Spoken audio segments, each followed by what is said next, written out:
बिस्मिल्लाहिर्रहमानिर्रहीम। इय्याका नअबुदु व इय्याका नस्तईन।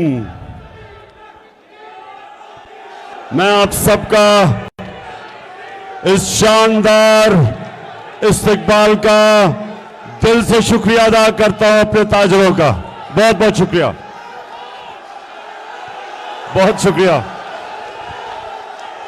शुक्रिया।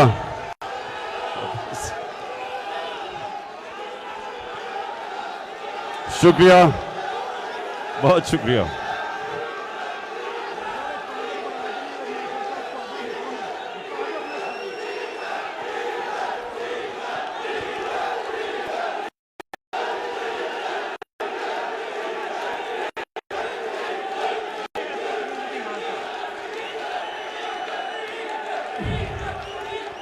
ये लगता है कि ताजरों के लिए भी डीजल महंगा हो गया है। अच्छा, मैं सबसे पहले बस बस बस बस बस सुन ले मेरी बात। दूर से आया हूं अपने ताजरों से बात करने के लिए, और ताजर, मैं आज खास तौर पे अपने लाहौर के ताजरों का शुक्रिया अदा करता हूं कि जब शौकत खानम के लिए मैंने पैसे इकट्ठे करने थे तो मेरे लाहौर के ताजर और स्कूल के बच्चों ने मेरी मदद की। मैं कभी ये भूलूंगा नहीं। बहुत बहुत शुक्रिया आपका। अच्छा, माशाल्लाह बड़ा जुनून है मेरे ताजरों में, माशाल्लाह। अच्छा, मैं अभी शुक्रिया।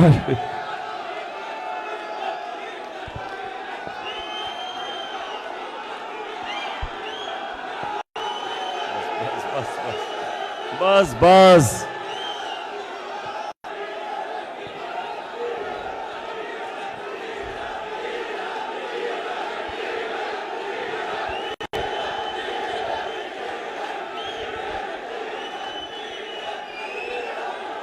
लगता है कि मेरे ताजरों को फजलुर रहमान से खास प्यार है।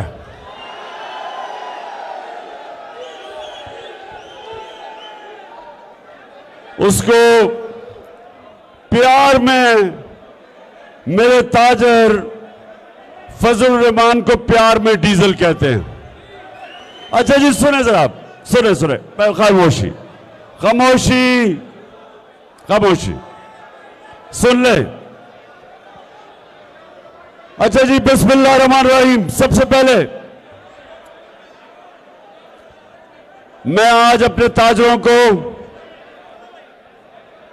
जो खास पैगाम देना चाहता हूं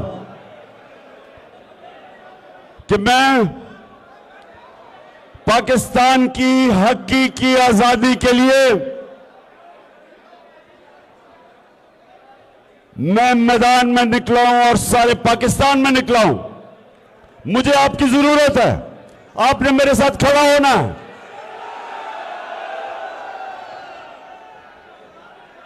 मेरे ताजरों, आप जब भी कोई मुल्क पे मुश्किल आती है, सबसे पहले हमारी ताजरों की बरादरी सामने आती है मुल्क की मदद करने के लिए। ये जो वक्त है कि एक बैरूनी साजिश के तहत पाकिस्तान के बड़े बड़े डाकुओं को हमारे मुल्क के ऊपर मुसल्लत किया गया है।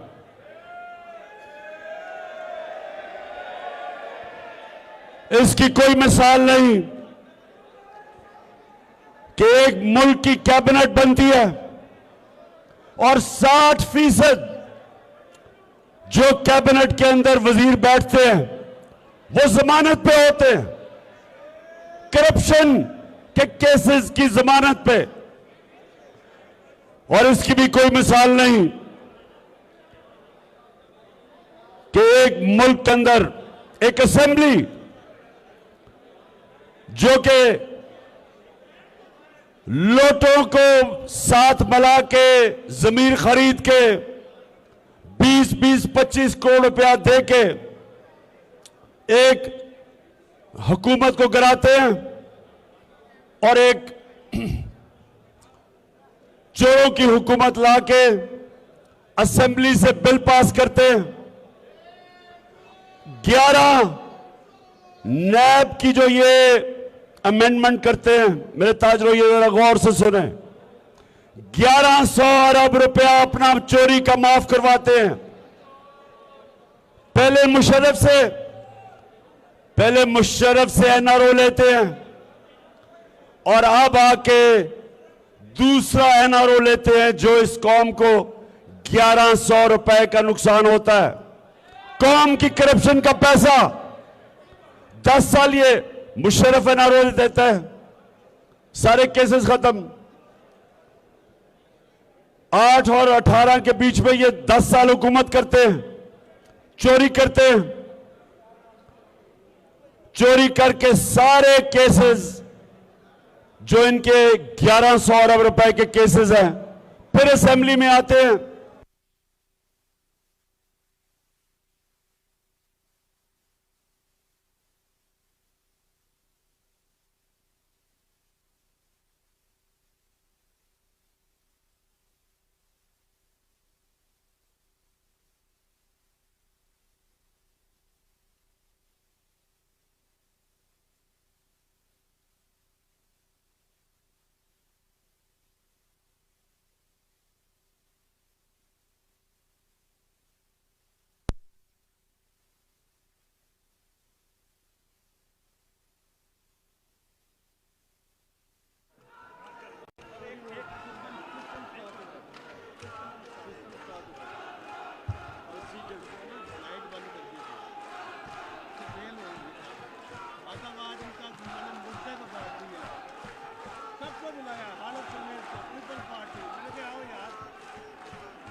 अच्छा जी,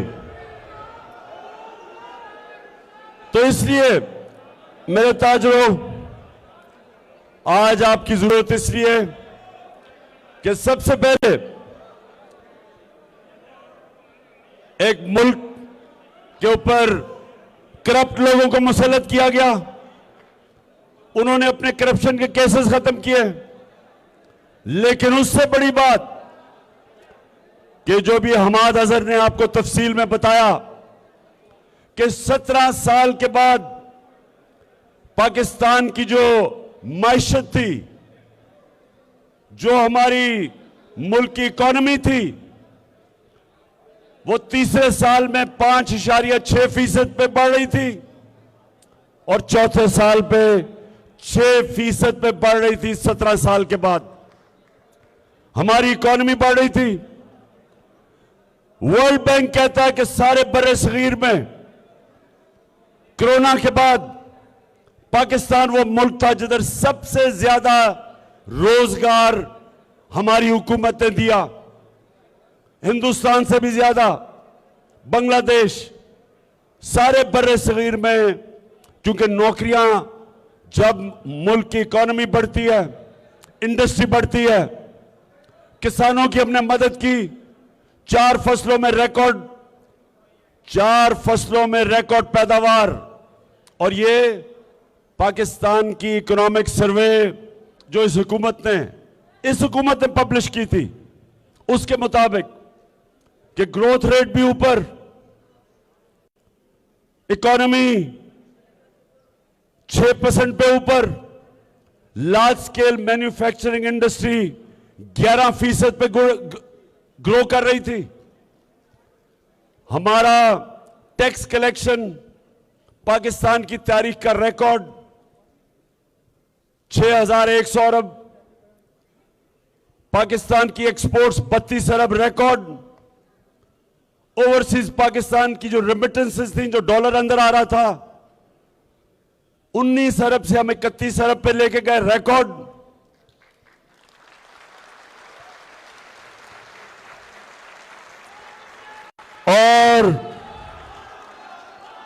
और ये सब कुछ मैं और ये तब हो रहा था जब हमें इकोनॉमी मिली। जरा ये भी सुन लें, ये शहबाज शरीफ कहता है कि जी बारूदी सुरंगें छोड़ के गए, मिफ्ता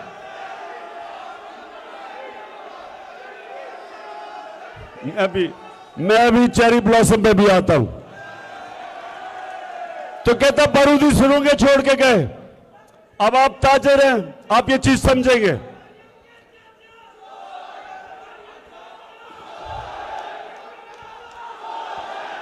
बस बस बस, अच्छा सुने,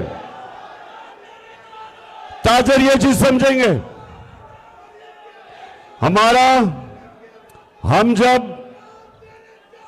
हमें जब हुकूमत मिली तो जो बैरूनी खसारा था, जिसको करंट अकाउंट डेफिसिट कहते हैं, 20 अरब डॉलर का, हमारी इनकी जो आमदनी थी, रेमिटेंसेस 19 अरब, एक्सपोर्ट्स 24 अरब, 43 अरब डॉलर आमदनी और 20 अरब डॉलर का खसारा छोड़ के गया। ये जो इसहाक डार मफरूर अब वापस आ रहा है। और एक मिनट अभी सुन तो लो, उसके अलावा इनके दौर में तेल आलमी मंडी में आधी कीमत पे था। हमें हमें डॉलरों की कमी क्यों होती है? क्योंकि जब तेल दुगना हो गया तो हमारी इंपोर्ट बढ़ गई और उसकी वजह से हमारे पास जो करंट अकाउंट जो तो खसारे में चला जाता है। तो इनके दौर में आधी कीमत पे तेल था आलमी मंडी पे, उसके बावजूद 20 अरब डॉलर का खसारा छोड़ के गया और टोटल डॉलर जो अंदर आ रहा था वो 43 अरब और खसारा 20 अरब। हम जब छोड़ के गए, जरा ये बड़ा जरूरी है समझना आपका कि ये तो इकोनॉमी की रिपोर्ट मैंने आपको दे दी, लेकिन हमारे दौर में डेफिसिट 16 अरब डॉलर का था, लेकिन हमारी आमदनी, इनकी आमदनी थी 43 अरब डॉलर, हमारी आमदनी थी 63 अरब डॉलर, 20 अरब डॉलर ज्यादा थी।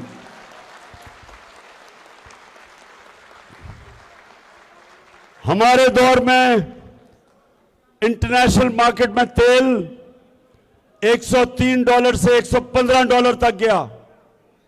आज 90 डॉलर का तेल बिक रहा है इंटरनेशनल मार्केट में। हमारे दौर में जब 103 डॉलर का तेल था, डीजल और पेट्रोल की कीमत 150 रुपया लीटर थी, 150 रुपया लीटर थी। आज 250 रुपए लीटर है, जबकि 10 डॉलर आलमी मंडी में तेल नीचे आ चुका है। हम जब इन्होंने अदम एतमाद की तहरीक की तो डॉलर 178 रुपए का था, रिजर्व्स हमारे 16 अरब रुपए के थे। जब ये छोड़ के गए थे रिजर्व्स 9 अरब रुपए के थे। 16 अरब रुपए के रिजर्व थे जब अदम एतमाद की तहरीक आई, और डॉलर 178 रुपए का था। आज डॉलर 240 रुपए। आज हमारे रिजर्व्स करके 8 अरब डॉलर पे। आज डीजल 250 रुपए का है। हम जब थे बिजली 16 रुपए यूनिट थी, आज बिजली 45 रुपए यूनिट टैक्सेस के बगैर है। तो मैं आज सवाल पूछता हूं कि ये जो साजिश करके तुमने हुकूमत कराई थी और ये कह के कि जी बहुत महंगाई थी, आज 50 साल की महंगाई का रिकॉर्ड टूट गया है। 50 साल के बाद सबसे ज्यादा महंगाई है।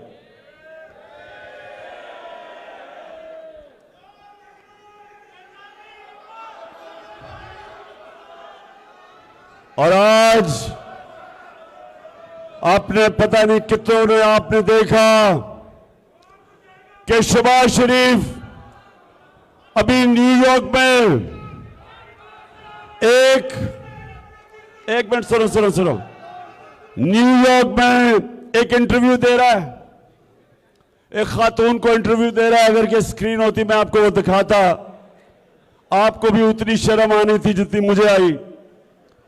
वो खातून इंटरव्यू कर रही है, उसे कहता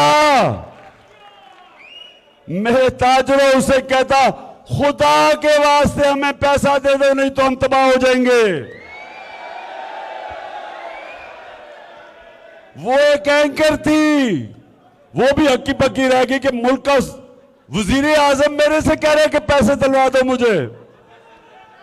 शहबाज शरीफ वो गोरी चमड़ी से इतना वो खौफजदा है कि उसने एंकर से ही पैसे मांगने शुरू कर दिए। वो गोरा देखता है, उसको डॉलर नजर आने शुरू हो जाते हैं।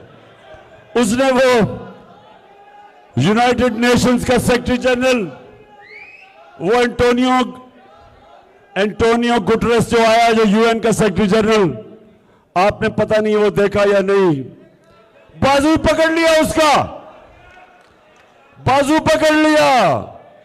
उसे कहता कि देखो अगर तुमने हमें पैसे दिए तो सामने कैबिनेट बैठी हुई थी, कहता ये देखो मेरी कैबिनेट भी सामने बैठी है, मैं आपसे वादा करता हूं कि अगर आपने पैसे दिए तो हम चोरी नहीं करेंगे।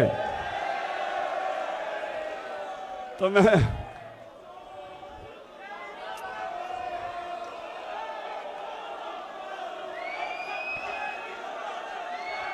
अच्छा, और ताजरों आपने वो देखा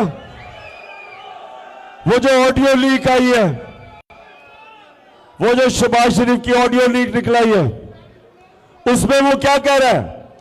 कहता है मरियम का जो दामाद है वो हिंदुस्तान से ये बिजली बनाने वाली मशीनरी मंगवा रहा है। तो उसे प्रिंसिपल सेक्रेटरी कहता है ये तो नाजायज है, हमने तो ट्रेड बंद की हुई है। क्योंकि मेरे जमाने में हमने हिंदुस्तान से इसलिए तजारत बंद की थी क्योंकि उन्होंने जो कश्मीरियों का हक था,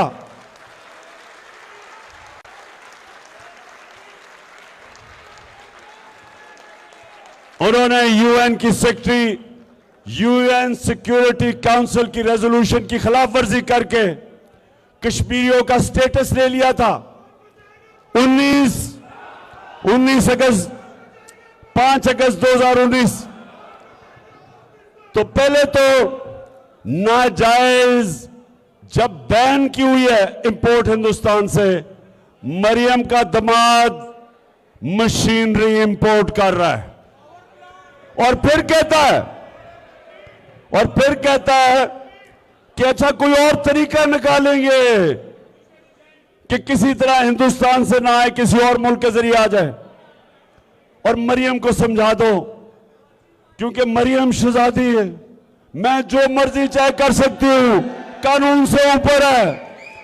और आप सबको पता है कि मरियम बेचारी, लंदन तो छोड़ो, पाकिस्तान में भी बेचारी की कोई प्रॉपर्टी नहीं है। तो बहरहाल उसके बाद एक और चीज नजर आती है। इलेक्शन कमिश्नर मक्कार आदमी अब साबित होता है कि ये शरीफ खानदान का नौकर है। उसको हुक्म कर रहे हैं कि कितने हलकों पे इलेक्शन करवाने और रेजिग्नेशन एक्सेप्ट करनी है। अभी और भी चीजें निकलेंगी। अभी आपको पता चलेगा कि ये जो ऊपर बैठे हुए हैं, ये इस मुल्क के फायदे करवाने के लिए नहीं आए, अपनी चोरी खत्म करने के लिए और पैसा बनाने के लिए। इनके सिर्फ 2 मकसद है और जब मुश्किल पड़ेगी सब बाहर भाग जाएंगे। शहबाज शरीफ के दोनों बेटे बाहर, नवाज शरीफ के दोनों बेटे बाहर, इसहाक डार के दोनों बेटे बाहर, चोरी यहां से करो, बेटों को पैसा भिजवा दो, और बेटे कहें जी हम पाकिस्तान के शहरी नहीं हैं। ये इनका तरीका है। तो ताजरों, आप सब तैयार हो जाओ। मैं इनके खिलाफ हकीकी आजादी के लिए जहाद लड़ूंगा, सड़कों पर लड़ूंगा, कभी इनको तस्लीम नहीं करूंगा। और जब भी मैं आपको कॉल दूं, आपने मेरे से वादा करना है, वादा करें मेरे से, वादा करें। सब ने मेरे से वादा करना है कि अपने मुल्क की खातिर, अपने मुल्क के मुस्तकबिल की खातिर, अपने बच्चों की मुस्तकबिल की खातिर आपने सबने मेरे से वादा करना है कि जब मैं आपको कॉल दूंगा, आपने मेरी कॉल पे अपनी कौम को इन चोरों से, इन डाकुओं से बचाने के लिए निकलना है। हाथ खड़ा करके बताएं मुझे। पाकिस्तान जिंदाबाद।